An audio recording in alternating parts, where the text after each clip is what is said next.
Hi everyone, thanks for joining me. Today I'm going to show you how to make this glasses case using HeatnBond fusible fleece, HeatnBond interfacing, and these cute fabrics from Wyndham Fabrics. I'm going to use my Cricut maker to cut out the fabrics, but you can easily cut this pattern out by hand. So let's get started. The first thing we're going to need is 2 pieces of fabric. If you're cutting these with your Cricut, you want them to be about 5 by 19 inches. If you're going to cut them by hand, make them 4 inches by 18 inches long. And you're also going to need a piece of fabric that is approximately 4.5 by 4.5. We're going to use HeatnBond fusible fleece. You can find this at your local Joann's online. We'll have all these products linked in the description. And you're also going to need some HeatnBond interfacing. Now this is the craft interfacing. It's a little bit thicker, and I like the weight of this one for this particular project. I'm going to put the fusible fleece on my outer fabric, and I'm going to put the interfacing on my lining fabric. And then we're not going to put anything on our small little square. So the first thing we need to do is apply the fusible fleece and the interfacing to our strips of fabric. You're going to apply them to the wrong side of the fabric. You're going to place the interfacing. It has sort of a shiny side to it. You can feel where the adhesive is. You can kind of see it here. It's kind of shiny. You're going to put that shiny side against the back side of your lining piece of fabric. Now I've cut my fabric a little bit longer than I need, so I'm just butting it up to the lower edge. Sorry, that's off the camera. And then your fusible fleece has a rough side and a smooth side. You're going to put that rough side down on the wrong side of your outer piece of fabric. You're going to use a hot iron and work your way down each strip, making sure that the fusible fleece and the interfacing are adhered well to both pieces of fabric.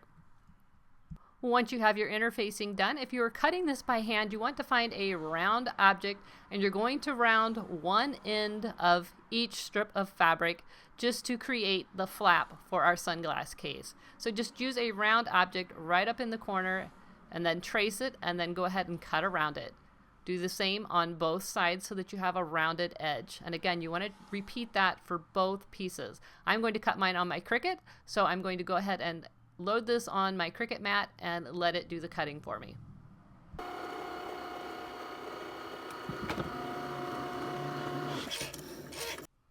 Once you have all of your pieces cut out, you should have 2 pieces that look something like this and a 4 by 4.5 by 4.5 square. We're going to use the 4.5 by 4.5 square. We're going to fold it in half, press it, and then you're going to open it and fold the outer edges into that center line, sort of like you're making a bias binding. And then we're going to fold that in half once again. And this is going to form the strap that holds the flap down on the sunglasses case. You're going to take it over to your sewing machine and stitch right along both edges. Once you've stitched down both of the long edges of your tab, you're going to grab your outer piece of fabric and fold it up approximately like I have it here in the video. My fold up is about 7 inches from top to bottom. I'm just double checking that my flap's going to be long enough. And I'm going to place the tab approximately 1 inch down from the top. So I've just measured about 1 inch down from the top. I'm going to line up the edge and I'm going to pin it. Now this tab is slightly longer than the width of the fabric, and that's absolutely fine. But you want to make sure that you line up edge to edge. The extra fabric should be in the middle, sort of puckered up.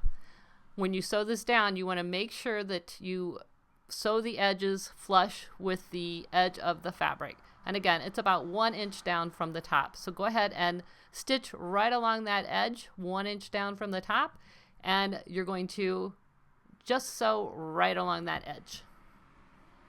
Okay, so it should be looking something like this. You can tell I have the extra fabric right there in the center. That is exactly what you want. And I'm just going to pin this out of my way for a moment. Now you want to line up your lining fabric and your outer fabric right sides together, and you're going to clip. Now once you have the spot where you sewed that tab on in place, make sure you remove those pins before you sew this together.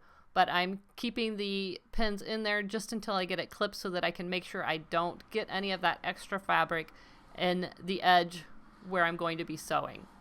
So go ahead and clip it all the way around. It should line up exactly. Now you're going to want to leave an opening in one of the long sides that we're going to use to turn this right side out when we're finished. So I'm going to move my clip down here on the right side of the screen and make an opening, I don't know, 3 to 4 inches wide. It doesn't really have to be exact, just so that it's big enough that you're going to be able to turn this right side out. And I'm just going to make that marking with a couple of straight pins just to remind me where to start and stop sewing. You do not want to sew between the 2 pins. So I'm going to start sewing, sew all the way around, back up, and stop. I'm not going to sew between these 2 pins. I've now stitched all the way around my pattern with the exception of between the pins. I did not sew between the pins. So now you can remove the pins, and we're going to clip our curved edges. If you have pinking shears, this is a great place to use them. You're just going to trim off that seam allowance. If you don't have pinking shears, just use your regular scissors and just clip a few notches around those curves, and that's just going to help it make a more rounded curve when you turn this right side out. I'm also going to use some regular scissors and cut just a little bit of that seam allowance on the bottom corners. And again, that's just going to give us a more square turn once we turn this right side out. Once you have turned this right side out, you're going to have an opening that looks something like this, and you're going to fold those ends under. It should want to do it naturally, but with the fusible fleece and the interfacing, it's a little bit more difficult. So take your time, fold them under, and then you're going to clip that closed. I find it really helps to get the iron out at this point, and as you get it folded under, give it a nice press and some steam, and that will help hold those ends inside for you while you're working on the next step. So once you've got it looking the way you want, go ahead and put a clip on there just to remind you that you need to slow down and make sure that you close that opening when we start to assemble this. So now what we're going to do is turn this so that the lining side is facing up. And again, if you need to give it an extra press, go ahead. Just make sure all your seams are pushed out all the way. Make sure everything is lying nice and flat. And then you're going to fold this up. Now you're going to fold the flap about 7 inches up. You can use a ruler, you can eyeball it, whatever works for you, but it's going to be somewhere in the neighborhood of 7 inches. It doesn't have to be exact.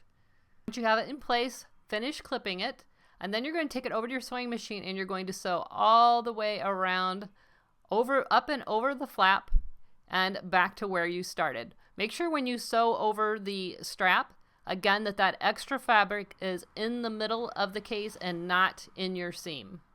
Now it's time to give yourself a pat on the back. You just made a sunglass case. You just throw your glasses in, tuck them inside the little flap, and there you go. If you're a Cricut user and you would like this file, I'll have it linked on my blog post over on my blog at LoriNunemaker.com. I hope you guys enjoyed this video. I think it's going to be a really fun little gift idea, and who doesn't need an extra glasses case for the car, for your desk, or your purse. Thanks so much for watching, and I'll see you guys next time. Bye-bye.